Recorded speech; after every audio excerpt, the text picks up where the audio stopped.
Hola para todos nuestros amigos del canal Sala de Emergencias, que estamos hoy de nuevo con una sesión más el día de hoy, esta tarde que está nublado, pero está bonito en la ciudad de Manizales para todos los amigos de Latinoamérica. Estamos de nuevo pues con el doctor Juan Carlos Chica Zapata, ya muchos lo conocen, un médico veterinario con bastante trayectoria, por más de 35 años de experiencia, egresado de la Universidad de Caldas y tiene bastante experiencia, especializado también en medicina interna y bueno, también en una de las especialidades más importantes que es la cardiología. Doctor, bienvenido a su canal Sala de Emergencias y a el director y fundador de COVEX, que es la Asociación de Cuidado Crítico para Colombia, y bueno, pues la verdad que muy contento de estar de nuevo aquí en Sala de Emergencia. Les recuerdo a todos, ojalá que nos apoyen bastante activando la campanita, suscribiéndose. Vamos muy bien con nuestras estadísticas, estamos muy contentos porque creo que hemos llegado a muchos médicos veterinarios y los hemos impactado tocando cada una de nuestras experiencias en el día a día de lo que es la clínica diaria. El doctor también tiene, y le encanta, especialista en fauna silvestre, para que todos lo sepan, y bueno, un estudioso de la medicina interna, y bueno, doctor, bienvenido. ¿Qué más le puedo yo decir, doctor, y agregar? Me quedo corto en las palabras, pues la verdad, que si me pongo a enumerarle todos los títulos que usted tiene, doctor, pues no terminaríamos una sesión aquí en Sala de Emergencias, pero bueno, aquí estamos.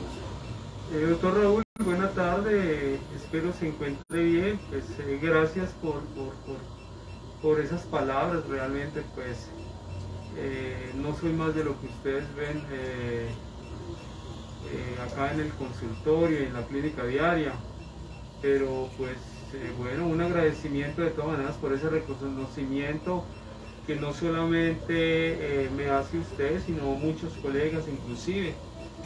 Antes de continuar, pues quería hablar como un poco como el nacimiento de COVEX, de la Sociedad Colombiana de Emergencias. Porque hay mucha gente que, bueno, estamos hablando de COVEX, pero hay mucha gente a nivel de Latinoamérica que no tiene conocimiento, y aquí mismo en Colombia. Recordemos que estamos en la ciudad de Manizales, desde el Centro Veterinario Sohovida, y bueno, pues del cual el director Juan Carlos Chica, el director científico. COVEX nace cuando el doctor Fernando Paredes, ecuatoriano, me invita a uno de los seminarios en Guayaquil, por allá como por el 2003 o 2014, algo así. Me invita a conocer a ECVES, que es la Sociedad Ecuatoriana de Emergencias y Cuidados Críticos Veterinarios. Es la sexta sociedad de cuidado crítico en el mundo.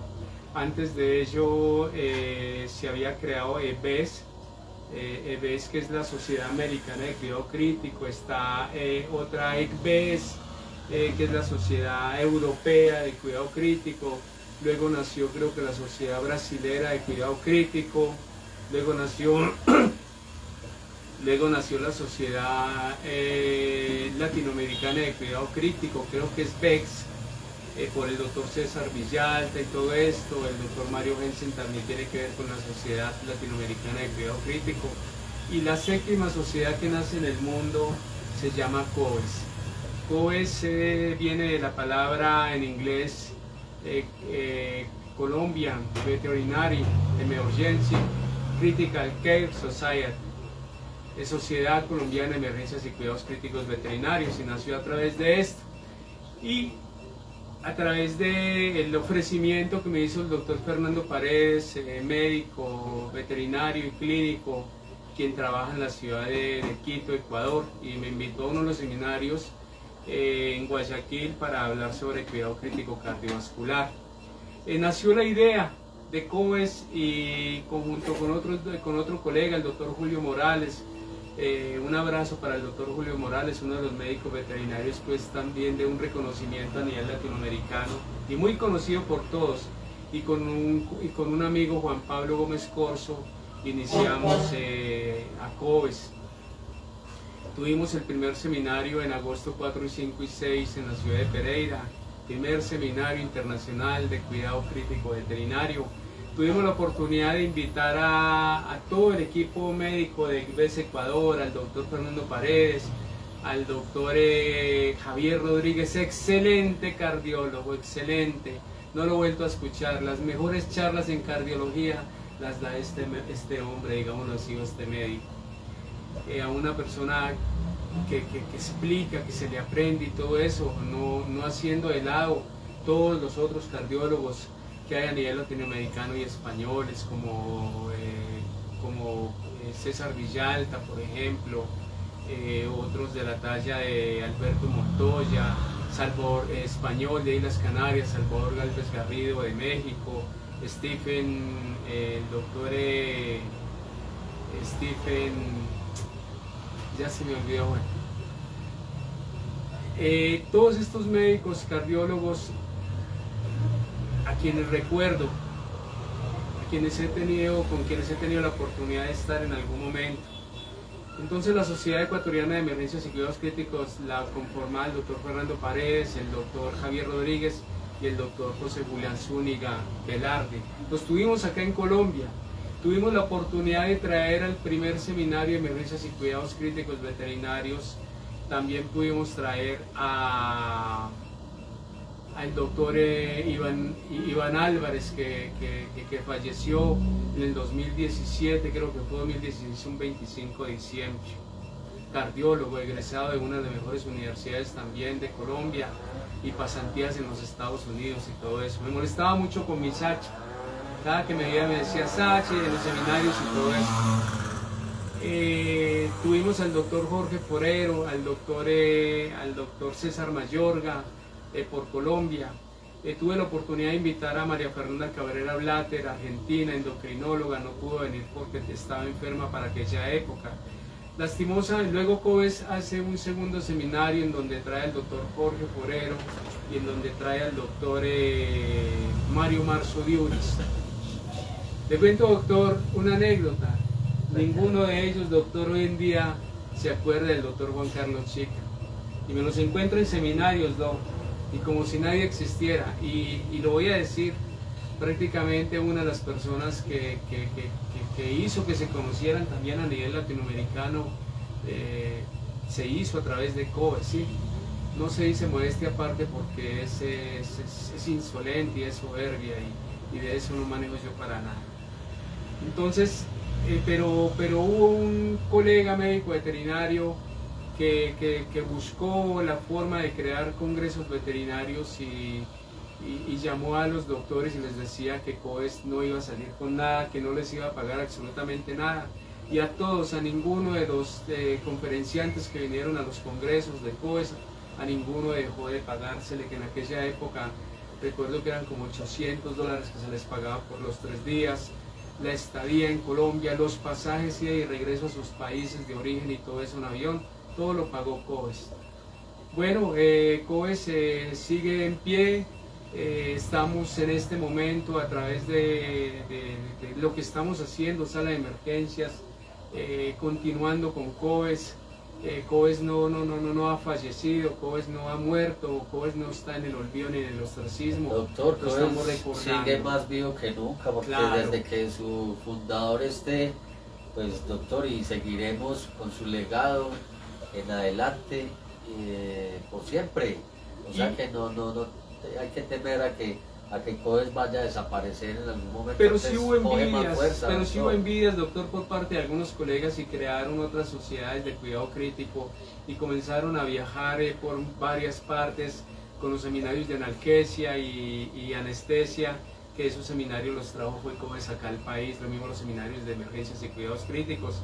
Recuerdo que una vez el doctor Jaerceli Sariza nos dijo: COES le auguro un futuro dentro de unos 5 años, pero envidias de algunos colegas no dejaron que COES se continuara los seminarios, pero bueno, aquí lo estamos haciendo, pero porque ellos tenían unos proyectos para ellos mismos hacer seminarios y se encargaron, porque nos lo dijeron los mismos conferenciantes, que quien los llamaba y les decía que nosotros éramos unos desconocidos, que no nos creyeran, que no les íbamos a pagar, una cantidad de cosas.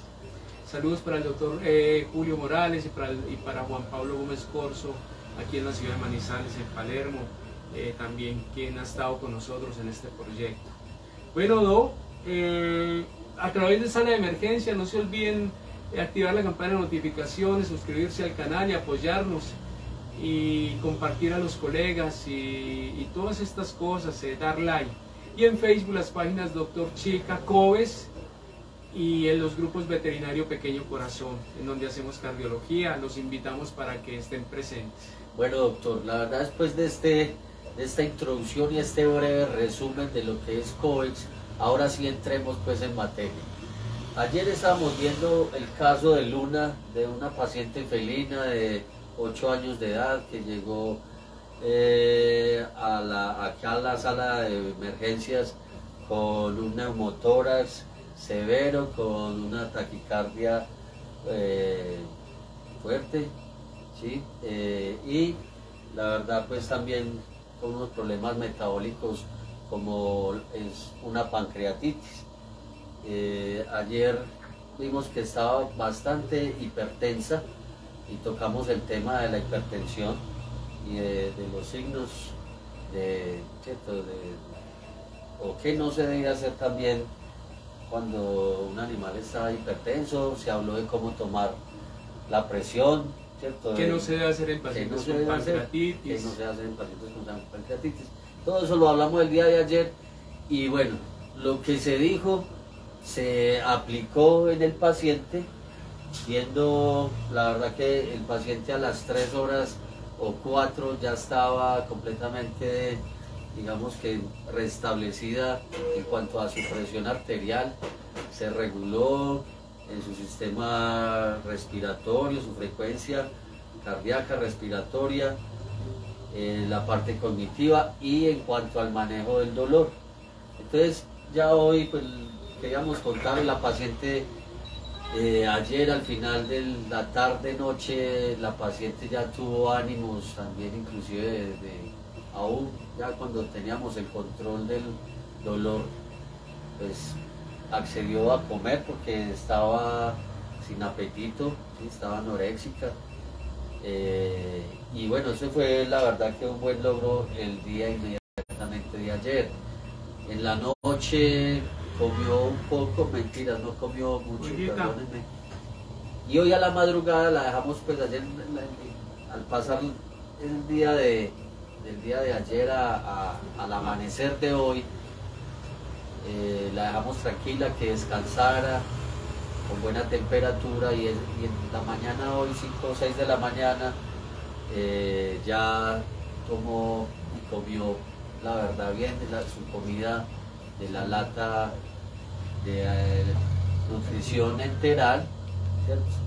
Y bueno, ella ha respondido y ha evolucionado de una manera bastante satisfactoria con respecto al cuadro clínico que teníamos el día de ayer. Ya hoy la tenemos muy estable, la tenemos aquí hoy monitoreada, le bajó bastante, de hecho ya está su presión arterial entre 70 y 90, que es una presión normal. La media, ¿no? Una presión media normal, exacto. Y bueno, sus signos vitales están muy estabilizados y bueno, eso es lo que queremos pues como... Además, doctor, pues yo creo que podemos entrar y ahondar en otros temas, ¿cierto? Del cual le doy pues la palabra para que continúe y le hagamos la ilustración a todos los seguidores del canal Sala de Emergencias. Yo quería, doctor, hablar e invitar de nuevo a los colegas para que vean los videos anteriores.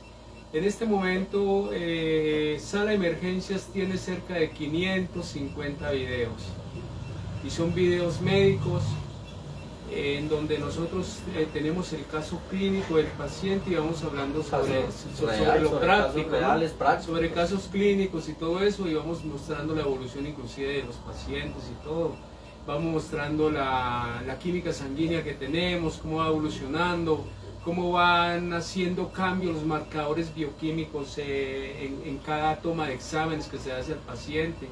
A veces se crea dificultad por la capacidad económica del dueño del paciente, pero yo siempre he dicho una cosa, o sea, hay que hacer el examen y ya luego hay que hacer el examen sí, o sea, no hay otra alternativa, porque cuando usted, colega, se presta para que el dueño lo manipule y el dueño sea el que dice si se hace o no se hace el examen, pues usted quien está fallando, pero y está por decir y está haciendo una omisión de algo que hay que hacer.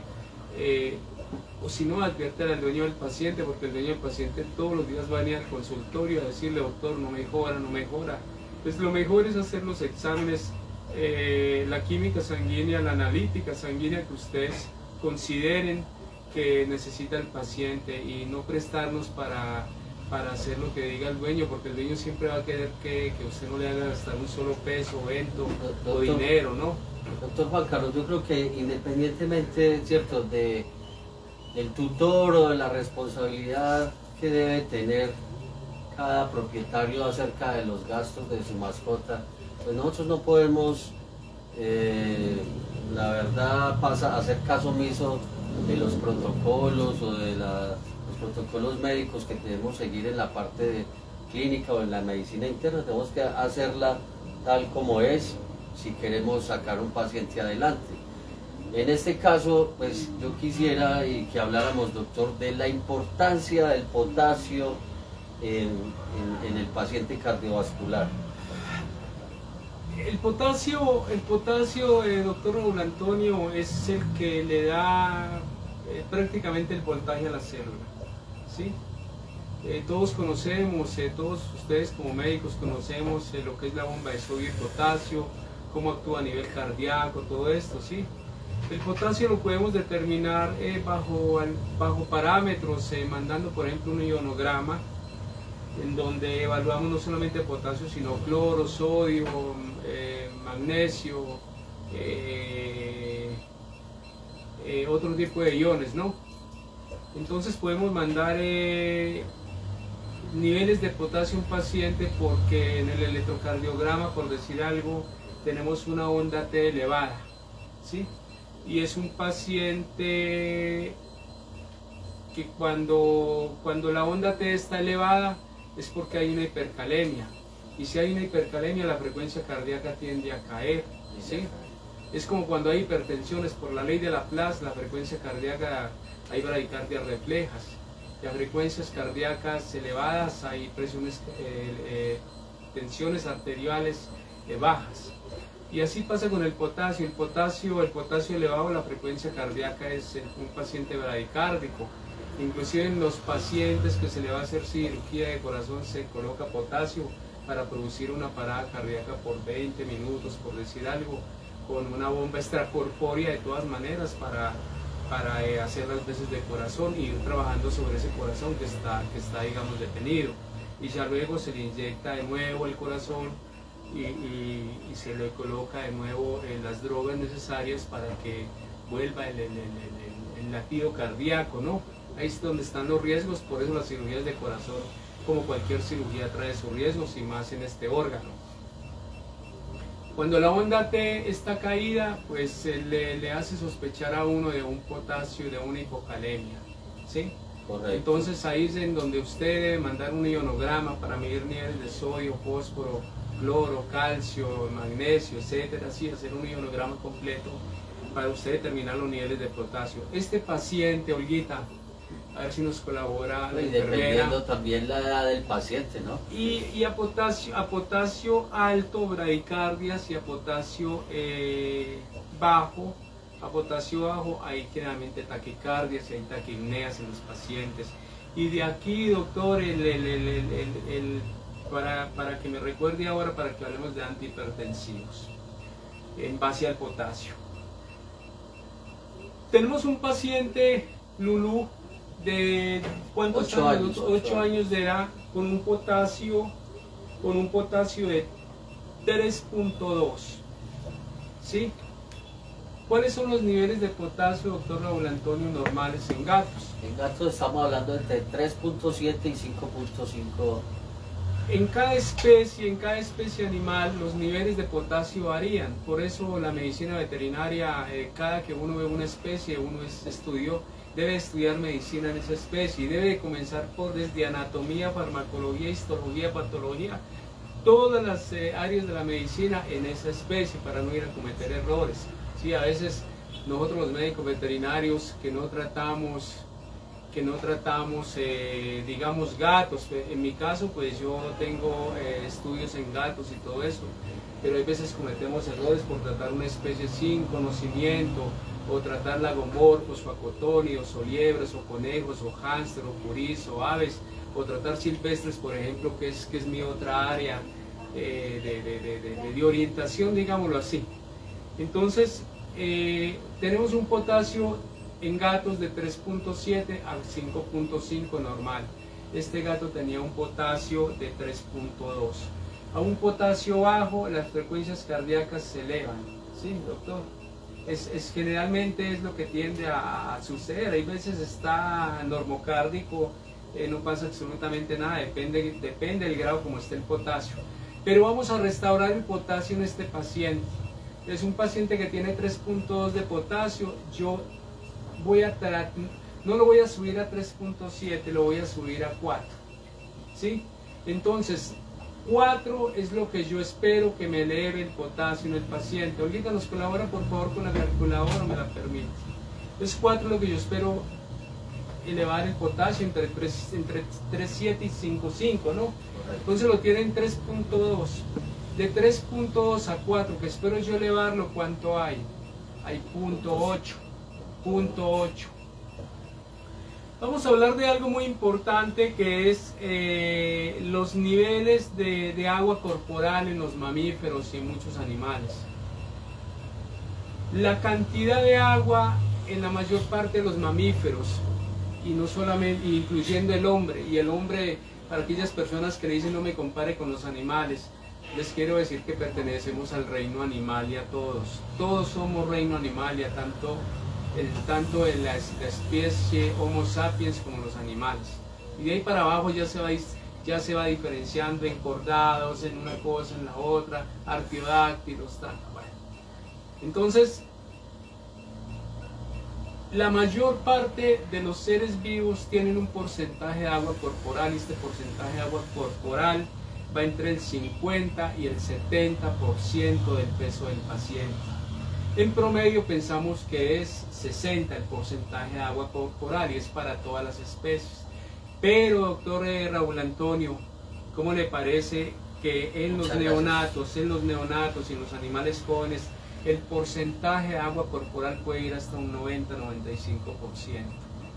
Y en animales adultos el porcentaje de agua corporal es aproximadamente entre el 70 y el 80% en animales adultos. En animales jóvenes, entre el 70 y 80, y en animales cachorros, por ejemplo, en niños, el porcentaje de agua corporal es casi el 90%, es mucho más alto. Y ya en adultos el porcentaje de agua corporal va entre el 50 y el 70%, no importa, 50 y 70%. Pero hay una especie en la naturaleza, doctor, que es la medusa de mar. La medusa tiene un porcentaje de agua corporal del 99%, la única especie, doctor, que tiene ese porcentaje de agua corporal. Los insectos, doctor, tienen un porcentaje de agua corporal del 40%. Los peces tienen un porcentaje corporal que va entre el 65 y el 80% aproximadamente. Entonces, de acuerdo a esto, inclusive hay especies, doctor, y esto es debido, doctor, inclusive a la toma también de líquido y de todas estas cosas. Por ejemplo, uno de los animales que más toma líquido es la jirafa. Un animal que puede llegar a alcanzar 5 metros de altura, lo mismo que los elefantes, y una jirafa puede llegar a tomar entre 114 litros de una, y el elefante y los grandes vertebrados como hipopótamo, rinoceronte, toman mucha agua, y depende del peso, es el porcentaje de agua corporal, pero casi siempre está entre el 50 y el 70%, un promedio de 60%. Si es un bebé, casi el 90%, y si es un joven en los animales, entonces es más o menos un porcentaje corporal de un 75 a un 80%, pero el promedio es el 60%. Pero hay animales, doctor, que no toman agua, por ejemplo el koala. Inclusive el koala en idioma nativo, neozelandés y australiano significa que no toma agua. Y no quiere decir que no tome agua, no, él la toma a través de, es un animal herbóreo, él la toma a través de las hierbas. ¿Qué consume el koala? El koala consume eucalipto, de ahí saca el porcentaje de agua corporal, que es aproximadamente entre un 71 y 91 ml centímetros por kilo. Por kilo ese koala se consume como dosis total de líquidos diarios. Entonces, ¿cuánto forraje debe de consumir? El koala casi nunca toma agua, doctor. Pues de ahí viene la palabra koala, que en idioma nativo significa que no toma agua. Pero los machos requieren un porcentaje de agua mucho más alto, y entonces toman el agua del suelo y toman el agua de los troncos de los árboles. Esto hace el koala. Generalmente cuando vemos un koala, doctor, tomando agua, es que está enfermo. Imagínese. Sí, está enfermo. ¿Qué cosas de la vida? Está enfermo. Yo vi, en otras especies lo que más necesitamos es tomar buena agua para tener una buena regulación. Hice un curso sobre megavertebrados y estuve también haciendo con gorilas de montaña baja.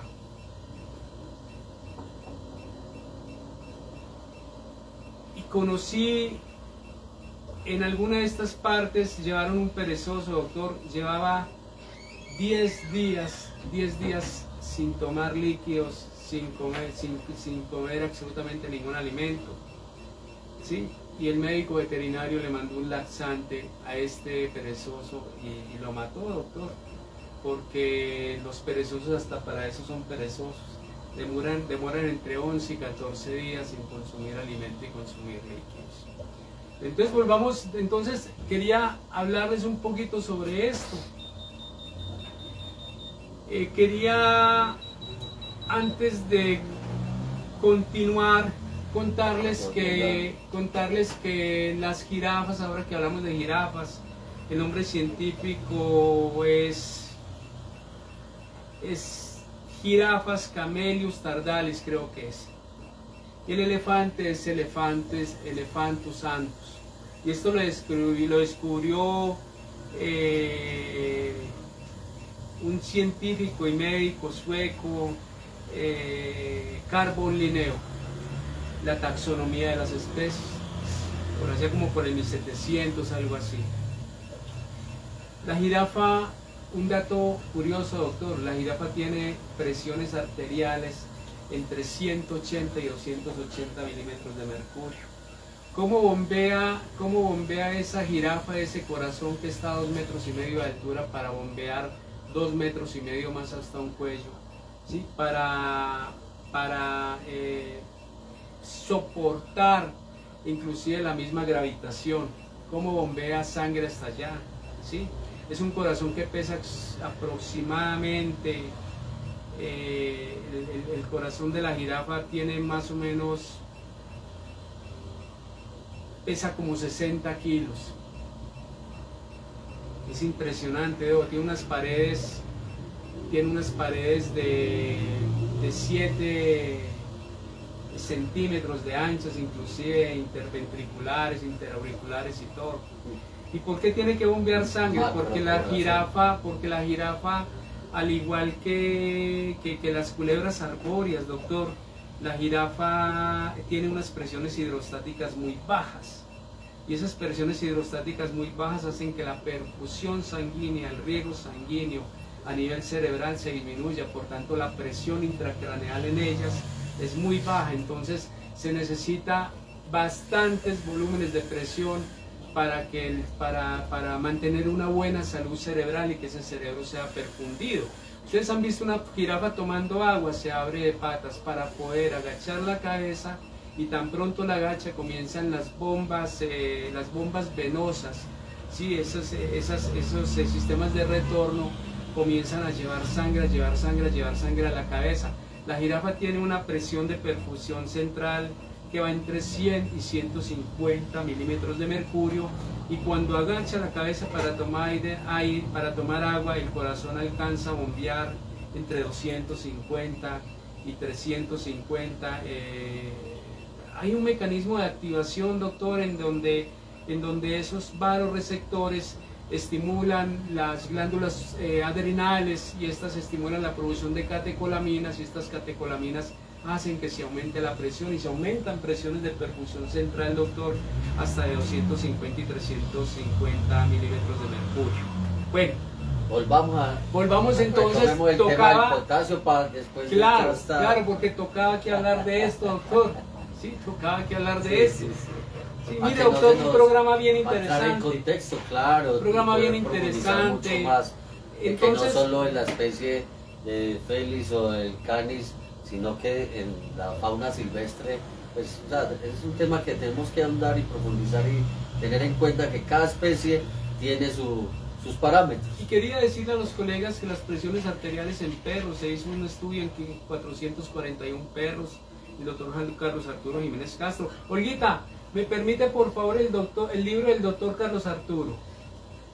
Ya.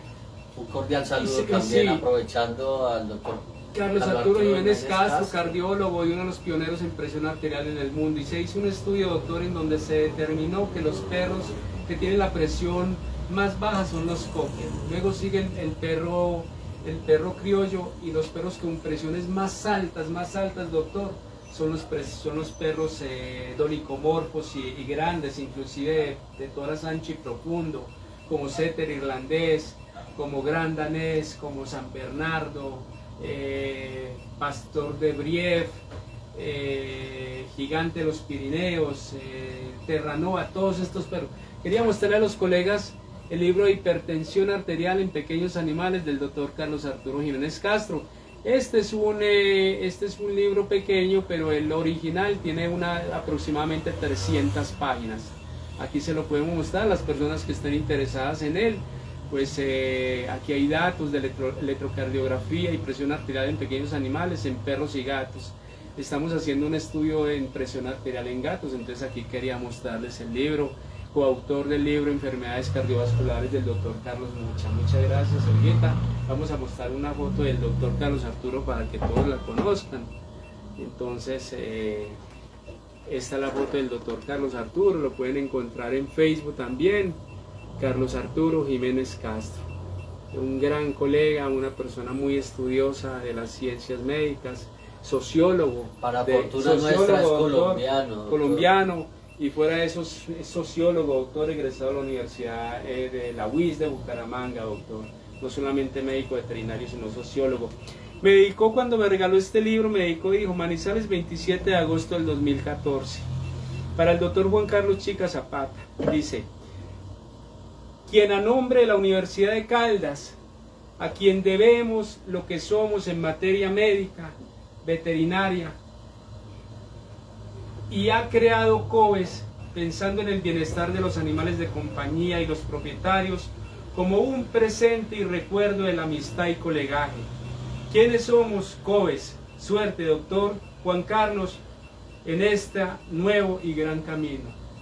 Somos egresados de la Universidad de Caldas, tenemos estudios en otras partes, en otras universidades, pero le debemos, doctor Raúl Antonio, usted que también ha estado en la Universidad Nacional Autónoma de México, también le debemos lo que somos a la facultad. Y digo como Pasteur, que decía, si tuviese que volver a estudiar medicina veterinaria, serían las bancas de mi antigua facultad en donde me volvería a sentar.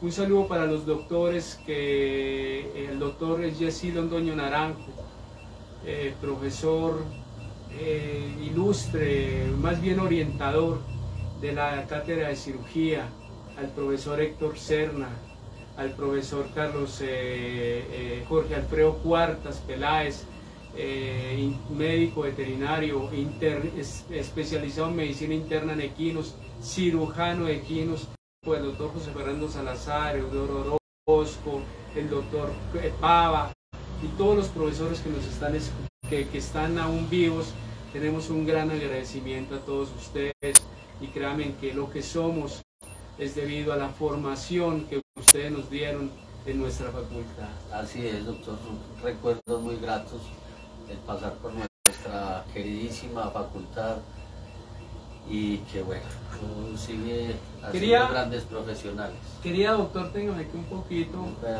Quería mostrarles un libro sobre enfermedad del sueño, enfermedad cardiovascular y apnea del sueño. Sobre esto quiero hablarles en un próximo video. ¿Por qué?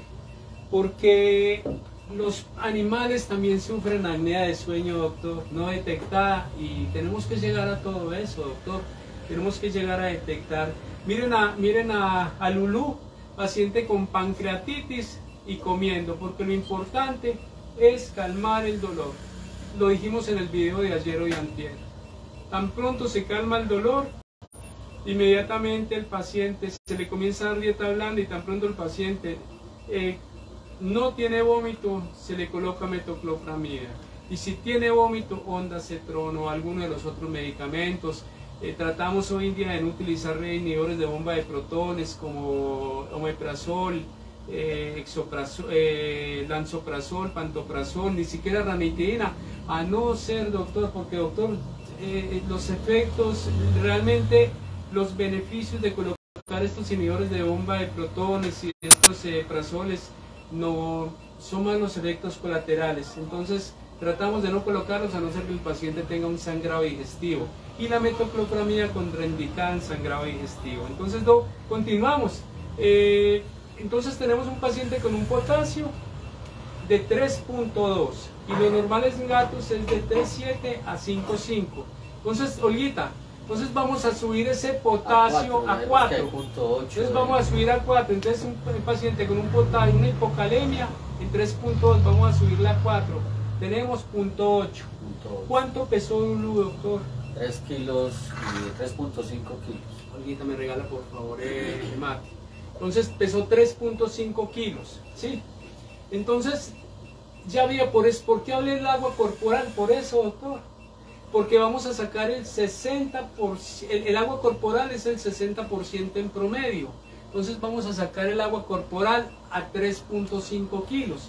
Entonces multiplicamos 3.5 por punto, no, 3 puntos, entonces vamos a multiplicar 3.5 por punto 6, o sea, por el 60%. 3.5 kilos y le sacamos el 60%. ¿Cuánto nos da? 2.1. Entonces, ese 2.1, colegas, que es el 60% del agua corporal de Lulú, que nos pesó 3.5 kilos, lo vamos a multiplicar por lo que esperamos, por lo que tenemos. Lo que tenemos son 3.2 de potasio y el equivalentes, y lo pensamos subir a 4. ¿Sí? No. Entonces el agua corporal de 3.5 kilos es 2.1. ¿Sí?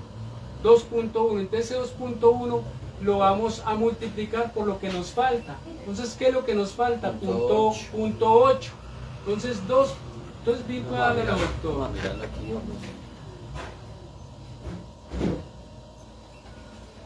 Vuelvo y les explico. El porcentaje de agua corporal de la mayor parte de las especies es el 60%. Este paciente pesa 3.5 kilos. Le vamos a sacar el porcentaje de agua corporal. ¿Cuánto nos da? Nos da 3.5 por el 60% nos da 2.1. Eso es 2.1, es el porcentaje de agua corporal de esta mascota que pesa 3.5 kilos. ¿Sí? Ahora, el potasio en ella está en 3.2. Lo normal es de 3.7 a 5.5. Vamos a subirlo a 4. De 3.2 a 4 hay 0.8. Entonces ese 0.8 lo multiplicamos por el agua corporal. Es 2.1 por 0.8 nos da 1.68 milequivalentes por kilo. Entonces, doctor, si una ampolla de KCl, que es cloruro de potasio, trae 20 milequivalentes, doctor, ¿sí? Entonces, si una ampolla trae 20.000 equivalentes, es 1.68 dividido 20. Vamos a colocar 0.084 mil equivalentes para que le subamos el potasio. Entonces ya cada uno de ustedes, doctores, pues según los países de los que nos están viendo, miran la ampolla por cuántos ml viene y hacen la conversión. ¿Sí? Es muy fácil, si alguno tiene alguna duda nos puede escribir. Queríamos, en cuanto al potasio, yo veo productos para pacientes que tienen problemas cardiorrenales, y la mayor parte de los productos que se consiguen en nuestro medio tienen benacepril y tienen espironolactona. La espironolactona, el benacepril es un inhibidor de enzima convertidora a angiotensina, junto con el enalapril, el lisinopril, el ramipril, el captopril, y todos esos priles son inhibidores de enzima convertidora a angiotensina. Pero en los inhibidores de enzima convertidora a angiotensina, doctor, hay unos que son hepatotóxicos, como son todos menos el captopril, ¿sí? Incluyendo el benacepril, doctor, que tiene los productos que conocemos acá en nuestro medio, que es Cardial y que es Cardio B, más espironolactona, ¿sí? Entonces, la mayor parte de los PRIL están contraindicados. No es que sean hepatotóxicos tanto, están contraindicados en problemas, sí, en problemas de pacientes que tienen hepatitis o algún compromiso a nivel hepático y que tienen hipertensiones. No se pueden colocar, no se pueden colocar. Sospechando un paciente geriátrico que estamos sin exámenes, no se pueden colocar porque sospechamos que tiene un hígado ya viejo y afectado. Afortunadamente los animales no toman trago, pero en pacientes, por ejemplo en humanos que hacen cirrosis del acné, por ejemplo, que hacen beriberis, húmedos, por ejemplo los borrachos, mandarle un antihipertensivo sin valorar enzimas hepáticas, es a lo que yo quiero llegar, doctor, sin valorar enzimas hepáticas, un antihipertensivo, sería un error. Sería un error manejarle un enalapril, un lisinopril, un ramipril, manejarle el mismo benacepril de uso veterinario. Sería un error, doctor, sin enzimas hepáticas. ¿Cuál es la mejor prueba de funcionamiento hepático, doctor Raúl? Y todos usted lo sabe, los ácidos biliares. Otra prueba de funcionamiento hepático excelente, la bromosultaleína. ¿Sí? La desventaja de los ácidos biliares es que demora un poco de días en salir. Por eso estamos a la espera de conseguir con COES y que todos ustedes nos apoyen activando el canal, suscribiéndose al canal y todo eso. Lo que queremos es un medidor de química sanguínea en donde hay ácidos biliares, mide 23, 24 parámetros para poderle ayudar a las mascotas. De resto, la mayor parte de las transaminasas ALT, AST, GOT, todo esto, ALP, que es la misma fosfatasa alcalina. Para detectar un daño hepático, doctor, necesitamos que estas transaminasas estén por lo menos unas 3 veces elevadas. Lo mismo las bilirrubinas. Entonces, doctor, en un paciente con un compromiso hepático, sospecha de compromiso hepático, doctor, ¿qué hay que mandar? Captopril. Así es. Si nos vamos para los sartanes, que son los sartán, candesartán, valsartán y ibersartán, por ejemplo, lo que es el losartán y el valsartán están contraindicados en pacientes con hepatitis. Ahí es mucho mejor en pacientes geriátricos el ibersartán o el candesartán. Es siempre tener en cuenta eso, hay que cuidar mucho ese hígado en esos casos, porque usted sabe que de todas maneras ahí es la transformación, y si ponemos a trabajar mucho más ese hepatocito, pues lo vamos a complicar y no es necesidad. Si están contraindicados, pues hombre, seamos responsables a la hora de, con datos, poder diagnosticar o tener la precaución de las contraindicaciones, pues de acuerdo a los medicamentos que vamos a Y usar. siempre tener en cuenta, doctor, sobre ese sistema P450 microsomal, tener en cuenta si ese hígado, si ese medicamento que estamos mandando al paciente nos está contraindicado en un proceso hepático. Entonces, ¿a qué voy yo, doctor? ¿A qué voy yo? Que no podemos formularle cardioveo o cardial, y me disculpan, no podemos formularle a todo paciente si tiene un compromiso hepático y está hipertenso. Es a lo que yo quiero llegar, ¿sí? Entonces eso, doctor, hay que tener en cuenta siempre eso. Ahora los inhibidores de enzima convertidora de angiotensina, por ejemplo, ya hablamos pues del benacepril, de todos estos, ellos actúan sobre la aldosterona inclusive, pero para actuar sobre los escapes de aldosterona, doctor, está la espironolactona, pero la espironolactona nos evita la fibrosis del músculo cardíaco también, ¿sí? Y nos hace que el paciente de todas maneras se evite fibrosis del músculo cardíaco, y es un diurético. Pero los diuréticos, doctor, hay que tener en cuenta cómo está el potasio, doctor, porque si el potasio está elevado, pues cuál es el diurético que yo debo colocar en el paciente como tratamiento de choque, por ejemplo, una furosemida. Pero si el potasio está bajo, yo tengo que ahorrar potasio. ¿Con qué lo ahorro? Con una espironolactona.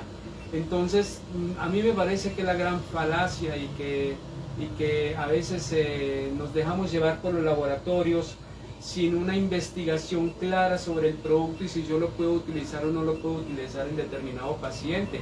Porque si yo le mando a un paciente, por decir algo, que tiene el potasio elevado y una hipercalemia, por ejemplo, y yo le mando a ese paciente un cardial, un cardio-E que tiene espironolactona, ¿qué nos hace la espironolactona? Nos ahorra potasio y se nos aumenta la hipercalemia y se nos aumenta la bradicardia en el paciente y puede haber una parada cardiorrespiratoria. Entonces tener en cuenta eso, tener en cuenta mucho eso, ¿sí? Entonces, si yo tengo un paciente con una bradicardia, por decir algo, una hipertensión con bradicardia, y que la ley de Laplace habla de eso, una bradicardia refleja con hipertensiones. Ayer lo hablábamos, hoy me preguntaba una colega argentina, me decía, ¿cómo mido la presión intracraneal? Y yo le decía, la presión intracraneal la mide de estas 4 maneras. La una, colocar sondas diafragmáticas, sondas intraventriculares, sondas cerebrales. La otra es subrogarlas colocando un dispositivo para medir el diámetro de la vaina del nervio óptico, y el otro es a través del foramen magno mirar la arteria basilar y tomar velocidades sistólicas y diastólicas en el paciente y mirar cuál es el índice de resistencia. Y yo le decía todo esto a ella, que esto está en el video anterior, ¿cierto? Para que no andemos en esto y para que los colegas pues se animen a ver los otros videos y a suscribirse y todo esto. Y entonces un paciente haciendo por ejemplo, depende del problema que tenga el paciente, un paciente habíamos hablado ahora que estaba haciendo una hipocalemia, por ejemplo, ¿sí? Y yo llego y le mando a él una hipocalemia y le mando una furosemida, por ejemplo, le saco potasio, ¿sí? Ahí en un paciente con hipocalemia sí me sirve el benacepril con la espironolactona. Entonces es a lo que yo quiero llegar con los colegas, ¿no? Ser un poco más analíticos, sí, y mirar el paciente de manera muy integral. O sea, no dejarnos llevar del laboratorio. De los ionogramas, de los datos, de la información que tengamos en ese paciente y le podemos evaluar rápidamente, o pues por lo menos en 24 horas analizarlo, o sea, con las primeras 12 horas. O sea, que tengamos criterio médico, sí, doctor. Claro. Que tengamos criterio médico respetando al colega que viene y nos trae la información del laboratorio, que también exista un criterio médico. No es, doctor, es que vea, el doctor de tal consultorio lo está manejando con excelentes resultados. Yo soy muy jodido y les digo, no, a mí tráigame datos científicos y estudios.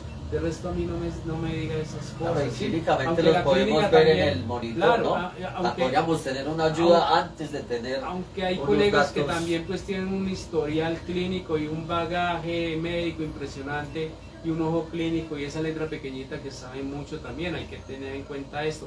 Lo que yo le quiero decir, doctor, es de que es de que es que tengamos ese criterio médico y aprendamos a decir, hombre, no, esta droga es muy buena, pero yo no la, pero esta droga no es la panacea en este paciente. Doctor Juan tampoco. Carlos, sí, porque Sí. O sea, pero a partir del electrocardiograma podemos también interpretarlo si tenemos una hiperpotasemia o una ¿cierto? hipocalemia, claro, doctor, o si hay una hipercalcemia o una hipocalcemia claro, también. o sea, es una ayuda y se que mide, mientras es podemos... muy parecida casi a un supradesnivel y a un infradesnivel de ST, pero tiene otra connotación diferente en la onda y nos marca también los niveles de calcio altos y bajos con la onda T.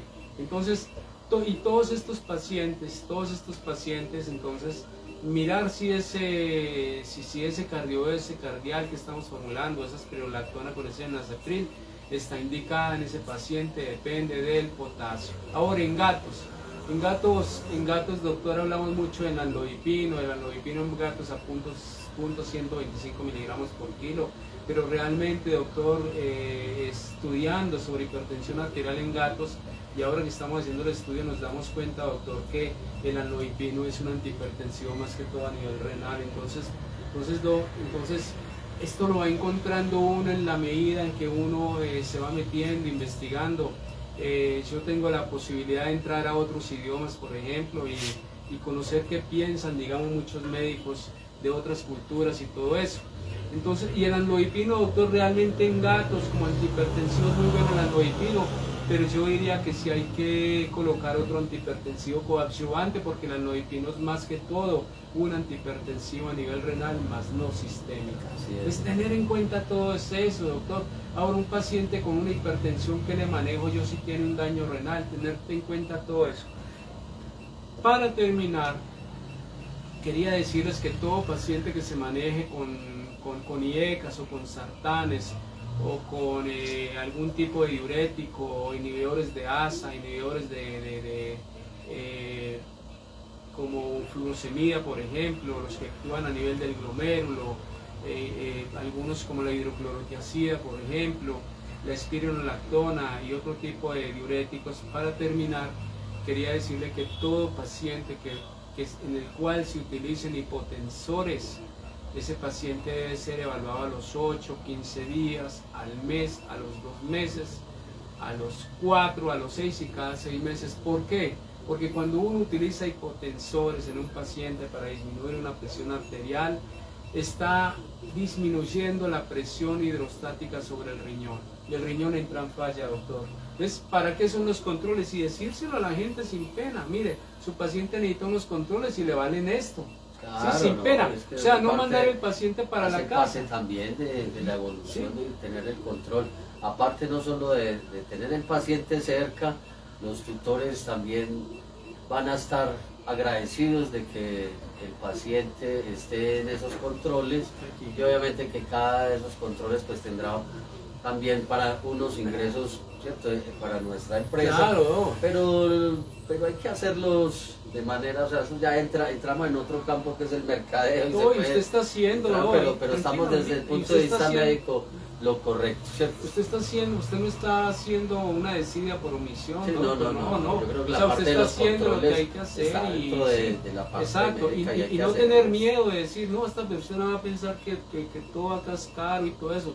Doctor, si usted se preocupa por prepararse para salvar vidas camino a la excelencia, como yo digo, doctor, entonces, ¿de qué tiene miedo de cobrarle al dueño del paciente? No, eso está algo justo para que usted viva dignamente. Sí. Doctor Juan Carlos, le voy a decir, muchos de los colegas no tenemos en cuenta, no valoramos el costo de los controles, ¿cierto? Y es digamos que es un espacio más también para generar un ingreso y atraer de nuevo al cliente, al paciente, al tutor, y así pues se genera mucha también amistad con ¿Por qué, doctor? Porque usted no hace estos controles, y le llega un paciente con un daño renal entrando en falla. Entrando en falla, porque a pesar de que usted le está controlando la presión arterial y le está controlando esa arritmia cardíaca, porque mire, a pesar de eso, la presión hidrostática se está disminuyendo por los hipotensores y está entrando en falla el riñón. Entonces hay que tener en cuenta todo esto en un paciente para uno poderle ayudar realmente al paciente a que salga adelante, pero entonces siempre haciendo las cosas como hay que hacerlas, ¿no? Bueno, doctor Juan Carlos, creo que ha sido una sesión muy amena, muy ilustrativa y muy práctica para nuestros seguidores en sala de emergencia. Les recuerdo que estamos en Sovida, centro veterinario, la cual el doctor Juan Carlos Chica es el director. Mi nombre es Raúl Acosta, médico veterinario también, en orientación también en medicina interna y ortopedia. Pero doctor, le recuerdo que COVEX, como Sociedad Colombiana de Emergencias y Cuidados Médicos Veterinarios, sigue en pie, sigue vivo, mejor que nunca, doctor. Y vamos a sacar a COVEX y a fortalecerla en todos los aspectos y por el bien de las mascotas y del cuidado crítico, doctor. Colegas, recuerden que la medicina sin humanismo médico no merece ser ejercida. También hay que ayudar cuando se puede ayudar, pero no dejarse manipular del dueño del paciente y de aquellos que tienen con qué hacer las cosas y viven de consultorio en consultorio tumbando a todo mundo, no pagando, de aquellas personas que quieren todo regalado porque esas campañas de esterilización, y no me canso de decirlo en cada video. Es una cruda realidad y tenemos que poner el dedo en la llaga, doctor Juan Carlos, porque esto no puede continuar de esta manera. Y aquellas personas que pretenden que la profesión se ejerce como se ejercen esas desastrosas campañas de esterilización, en donde se muestra el peor ejemplo de lo que no debe ser la profesión y de lo que no debe ser un médico veterinario. Antes de vestirse de médicos, vístanse de humildad y trabajen arduamente, con conocimiento, prepárense para salvar vidas camino a la excelencia, para brindarle la esperanza a ese dueño de mascota, para brindarle la esperanza de vida a esa mascota, y siempre tengan en claro que la medicina no se hizo para evitar la muerte, que nosotros los médicos lo único que podemos hacer es prolongar la vida y mejorar la calidad de vida en aquellos pacientes en que lo podemos hacer. Me decía hoy un colega argentino que si era cierto que yo nunca había sacrificado a un paciente, no, nunca he sacrificado a un paciente en mi vida, por eso lo mío es el cuidado crítico, el cuidado intensivo. Soy urgenciólogo e intensivista y preparado en estos temas que quizás a muchos médicos no les gusta, ¿sí? Porque la entrega y todo eso, el estudio, pero es lo que me gusta. Casi que es un apostolado en cardiología, medicina interna y en medicina de especies silvestres. Les prometo un programa maravilloso sobre cardiología en primates, para que conozcamos todas estas cosas. Vemos a Lulu ya para despedirnos con una presión arterial de 110/80 y una frecuencia respiratoria de 32, está un poquito, ella está bien, y una frecuencia cardíaca de 173 está normal.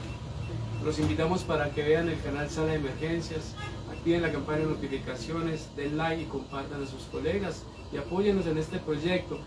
Recuerden que somos médicos veterinarios, nos preparamos para salvar vidas camino a la excelencia. Y al Beitar hasta que nos volvamos a encontrar. Que Dios los bendiga, que Dios nos bendiga y hasta un próximo kit de colegas. Nos despedimos desde la Sociedad Colombiana de Emergencias y Cuidados Críticos Veterinarios, COES, y desde Sovida Medicina Veterinaria. Hasta pronto. Hasta pronto y sigamos siendo mejores humanos, mejores personas. Chao.